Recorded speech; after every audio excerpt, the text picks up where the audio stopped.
Осенняя пора, чей разочарование. Столичные медики предупреждают, с наступлением холодов и уменьшением светового дня москвичей может настигнуть сезонная хандра. В поликлиниках уже зафиксировали рост обращений с жалобами на депрессию.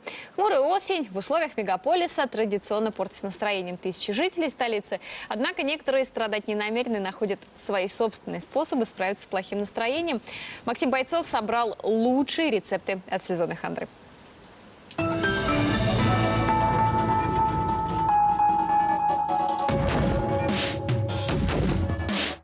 Недостаток солнца, хмурое небо, зима впереди. А если к этому еще и личные проблемы приплюсовать, ну чем не повод для депрессии? Ведь именно так многие из нас называют это осеннее состояние. Но депрессия – это уже клинический случай. Обычно речь все-таки идет о хандре, говорят психологи.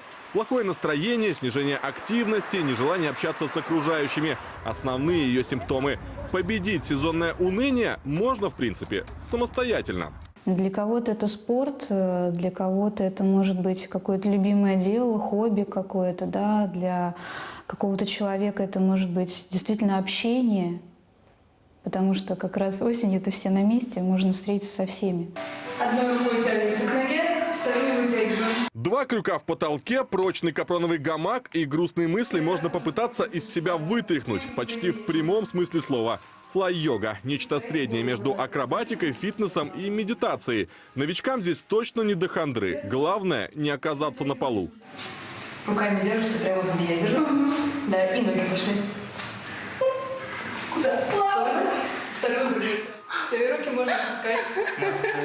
Опытные любители позависать уверяют, что такой вид йоги разгоняет застой лимфы, который и является причиной стрессов. Как бы там ни было, но попытаться повторить все за тренером – это как минимум весело. Правда, обойдется такой метод борьбы с унынием недешево – около 1000 рублей за сеанс.